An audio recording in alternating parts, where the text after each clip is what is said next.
Greetings to all my students in advanced public speaking. This is Professor Theo Williams shooting this video on the rhetorical situation. I remember when I first learned about the rhetorical situation in one of my doctoral classes, it really dramatically changed how I viewed the importance of public speaking. I've always considered myself someone who had a heart and passion for public speaking.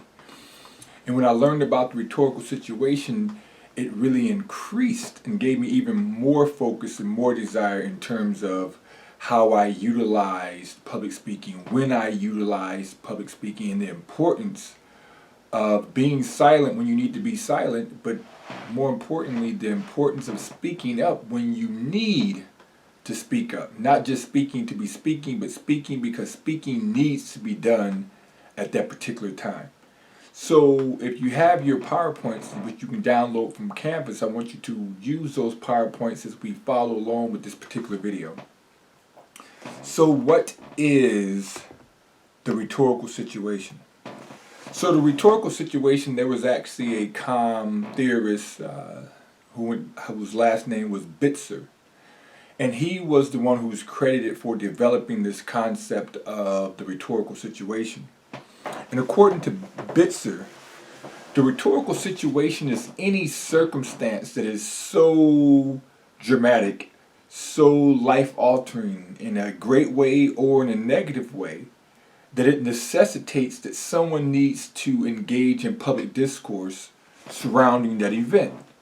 So something happens, and because this thing happens, someone needs to speak out. So think about what we're going through right now with the COVID-19. This is a rhetorical situation. It's a circumstance where, in the first time that I can remember in my life, where the whole world is being impacted by something at the exact same time. The whole world is being impacted by the same thing at the same time in different ways, but we're all being impacted.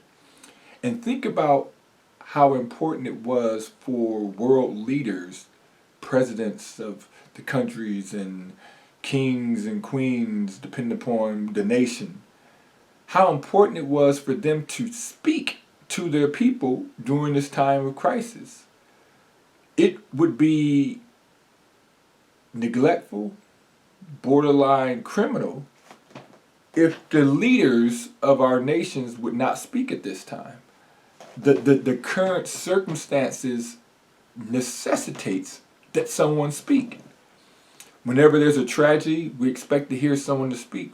When there's something great happens and someone steps up and speaks about that thing, those are rhetorical situations.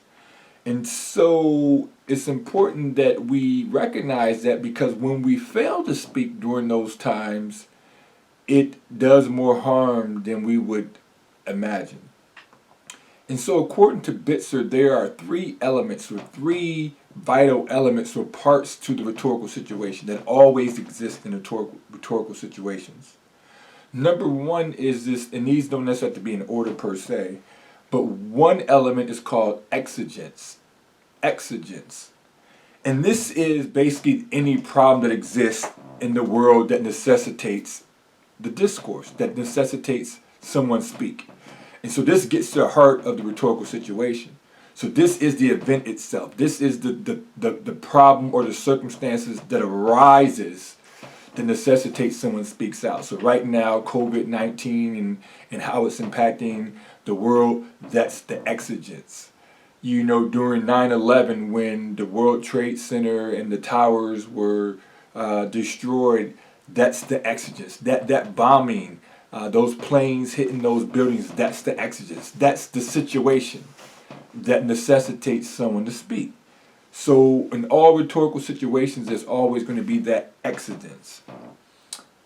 Secondly is the audience.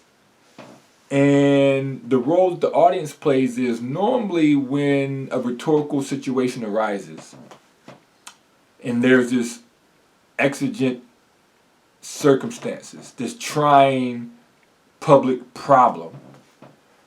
Those who speak have a certain audience in mind. And they're not just speaking to the audience for the sake of speaking to the audience. They're trying to inform the audience. They're trying to calm the audience's nerves. Maybe they're trying to minimize the fear that the public is exhibiting, and maybe they're trying to let the public know here are the next steps. So there's always a persuasive component in terms of when the speaker is speaking to the audience. The speaker is trying to influence the audience decisions, the audience actions. And so think about when health officials right now give press conferences, or even when the president gives a press conference and different things of that nature. They're informative, but they're also persuasive. They're saying, hey, stay at home. We want you to limit. At first it was small gatherings to 50, then 10, and then the travel ban was for 10 days, and then 30 days, and now it's another 30 days. And so they're giving these speeches not simply to disseminate information. They're giving these speeches to influence the audience's attitudes, the audience's mindsets, and ultimately the audience's behaviors. They want to influence people around the country to stay home, to be careful, to only go out when you have to, and you're going out for essential reasons, and you are washing your hands when you get back, and you're taking off your clothes and washing those, and things of that nature. So there's a set of protocol that they have outlined for us that they hope that we would follow. They're not just saying it, hey, here's some suggestions. They're saying, please follow these steps. So you have this exigent circumstance, this life-altering circumstance of COVID-19. Then you have speakers targeting an audience, trying to influence that audience to take the proper necessity and the proper steps in terms of how do we curb the spread of this disease. All right? And then finally, you have constraints. And constraints are all the persons, all the objects, all the situations, all the circumstances, all the obstacles, everything that may hinder this persuasive message from being either going forward or being acted upon. And so, like I said, you have this exigent situation or circumstance, COVID-19. You have various speakers delivering messages to their audience, trying to persuade their audience to be safe, to be wise, to help do our part to curb the spread. But there's always constraints. One of the constraints is the fact that this is a new strain of coronavirus. So there wasn't a lot of information that they could say, well, read this pamphlet that's been sitting around for the last 10 years. So the science and health community had to quickly get a handle on what exactly this strain of coronavirus was. Then they had to disseminate the information. And then unfortunately you got some false information that gets out. And what that false information does is people buy into that. So now when they hear the real information, there's this conflict. You have the issue of how do you stop the spread of an infectious disease where you may not have the symptoms. It's one thing if I get a rash and my skin turns purple, I know not to go out. I don't want anyone else's skin to turn purple. But when you have a disease that doesn't have all those symptoms necessarily at all times, it's easy to spread that disease. Another constraint was, you don't want people to do social stuff possibly, but we still got jobs. We still want to go to church. So now, barring martial law, barring enforced curfews and things of that nature, you're still leaving it up to the people to make wise decisions. Well, what if the people that say, you know what, I want to continue to go to work, I want to continue to go to the club, I want to continue to go to those things. So then the governor and the governments had to intervene and then shut down certain things. The restaurants now can only have carry out. Now financial implications of that, the technological implications and constraints of, yes, we're doing this Zoom and we're doing videos, but it's not the same. So in all rhetorical situations, there are going to be some constraints. There are going to be some things that make the persuasive message less persuasive, or is going to make the audience not necessarily want to listen. So when the president or the governor say stay at home, don't spread the disease, don't risk it, the constraints are, well, I got to go make this money. So I got to go to my job. Or I got to go to the grocery.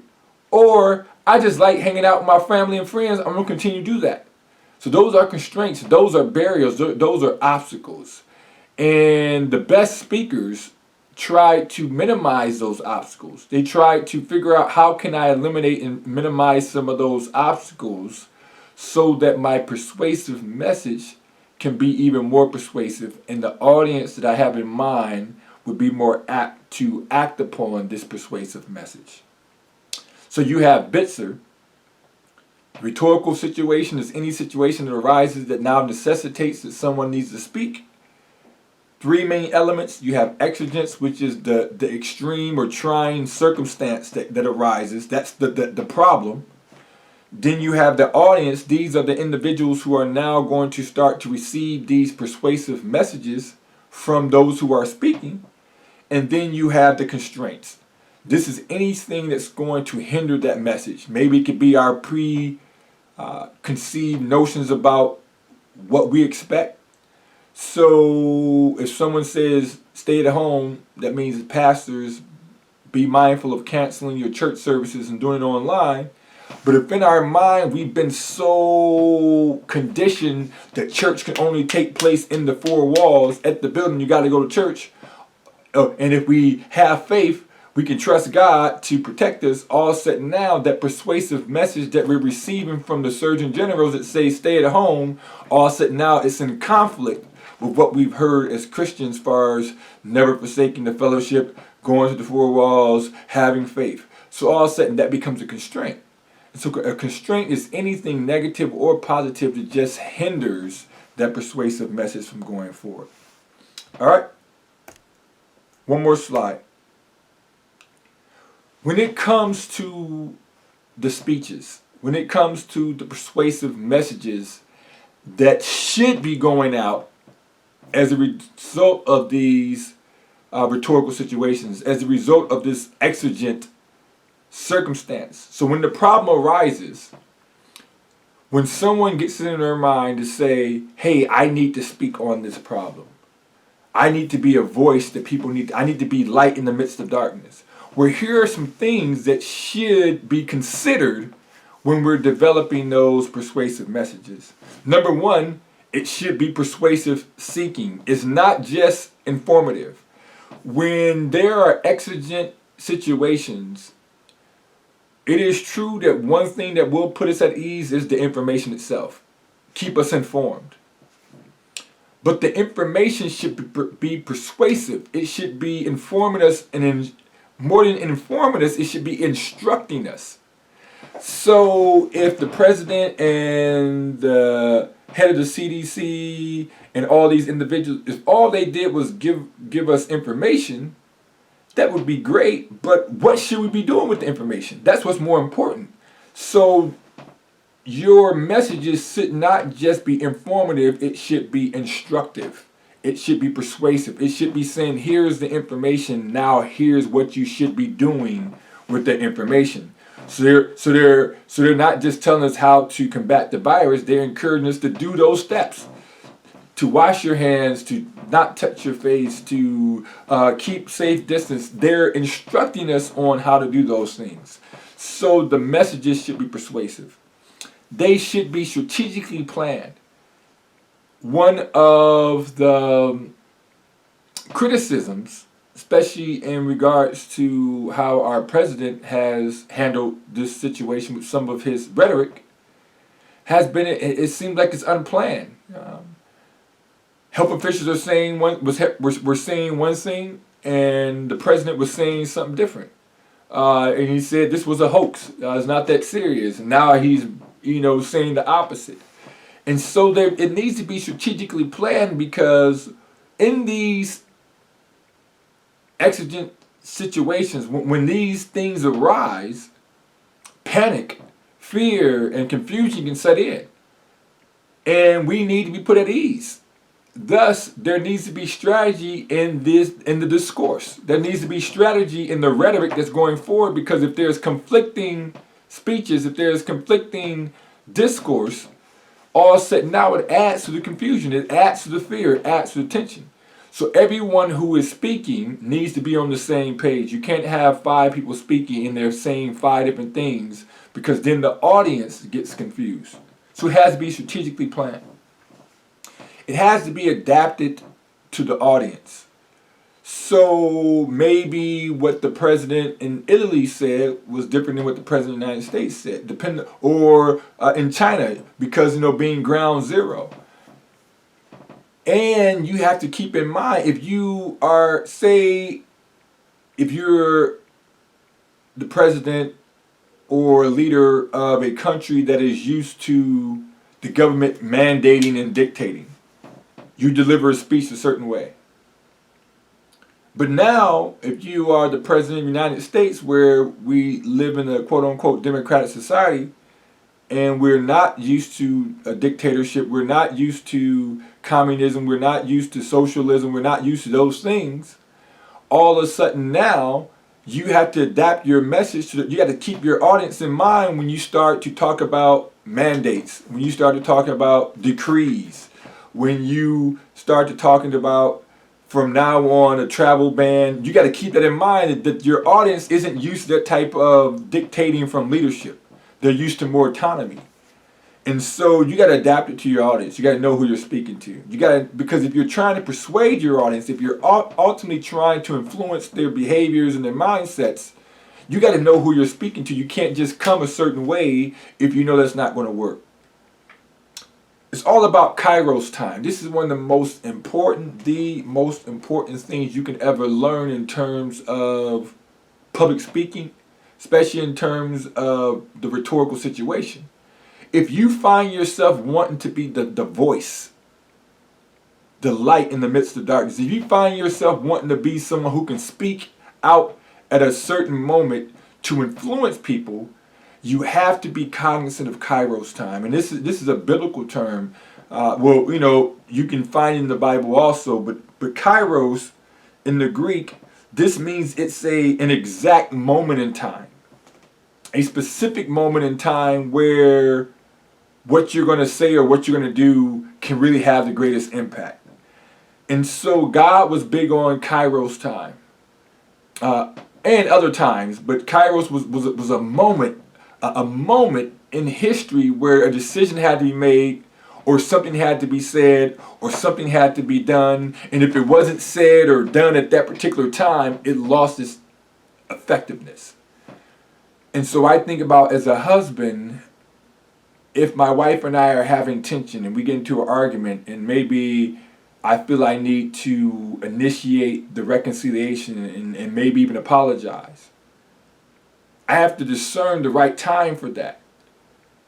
A premature apology won't be received, because have you really considered the impact of what you've done? Have you really had enough time to think about the damage? So are you just apologizing just to be apologizing, and it's really not that sincere when you apologize too soon? The flip side is, if you apologize too late, all of a sudden now you're dragging out this tension, you're dragging out this drama. So you don't want to do it too late. But you got to discern when's the right time to apologize. It's the same for all messages, especially if it's a tough message, if it's a trying message, if it's a sensitive and maybe even a controversial message, and you know your audience won't receive it at all times. We have to discern the Kairos time. What is the moment? Not to come out too premature, but not to come out too late. What's the right moment to, when I deliver the message at this time, it's going to have the desired effect. And one of the best analogies I can give for any who play games, I remember playing fighting games. So back in the days, if you had a fighting game like Mortal Kombat or Killer Instinct or Street Fighter and Virtual Fight, all these fighting games up until now, oftentimes there's a big boss or a certain fighter you're fighting against, especially on the computer on difficult level, where you find that it's not the certain punch or kick or the certain weapon you use, but it's all about timing. And what I found is if there's music in the background, like embedded in the video game, sometimes the soundtrack will give you clues. Or there's lighting clues. There'll be a glimmer, a shimmer of light, and at that time you got a second to strike. There's always a timing thing. And when you go in prematurely, even with your best move, you get wiped out. Pow, pow, pow, pow, pow, pow, pow. If you see that moment, but then you hesitate and then you try to a second too late, but when you hit at that right time, their damage bar, and all of a sudden, you start realizing it's block, block, block, block, block, glimmer, all about timing. Same thing with persuasive messages. It's all about the timing. If you go in prematurely, too early, or if you speak it too late, it's not going to have the same impact. So what is that moment in time? I'm almost finished. It always has to be responsive to a situation. So the whole idea of the rhetorical situation is something arises, this exigent situation, and this discourse is the response to that. So you're not just speaking to be speaking. You're not creating discourse out of thin air. This is a responsive discourse. A tragedy happened in someone's life, and you discern the right time to call to send your condolences. You're responding to that situation.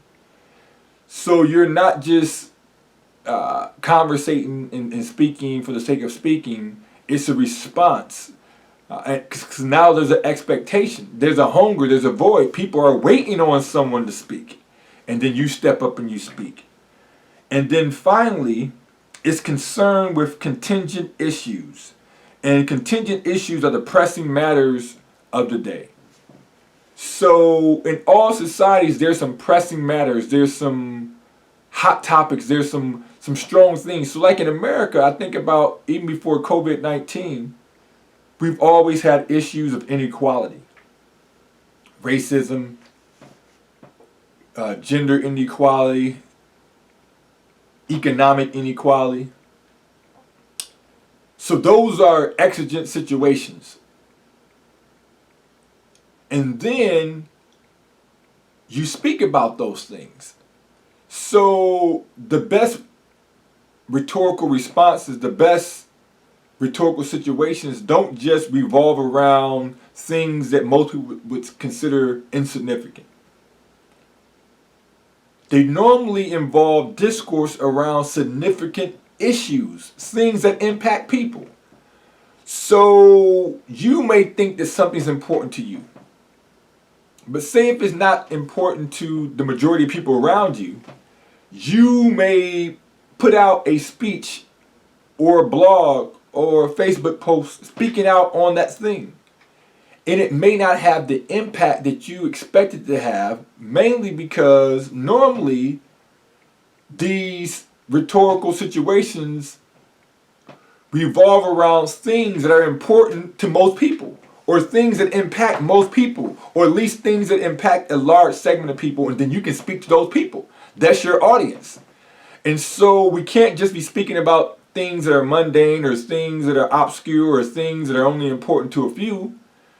Normally, by definition, we would speak out on things that are impacting a large segment of the population.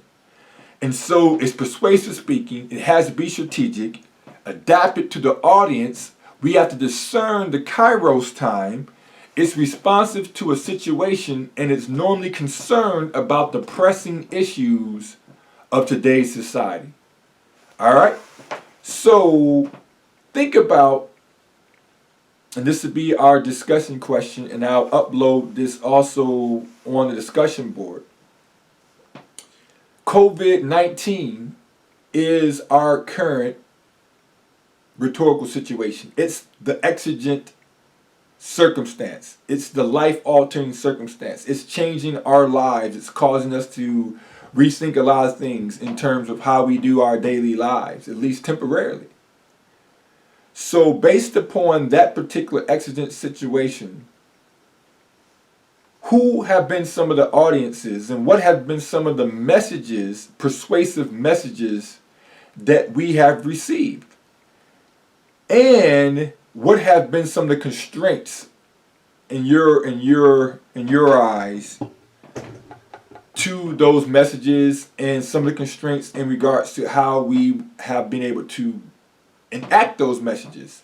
How have the masses responded to the messages, the instructions, and things of that nature? So what we know the exigent situation, but I'm asking you, what are some of the audiences, who are some of the speakers, and what have been some of the constraints? And I've already touched on some of this, but I want to hear from your point of view. All right?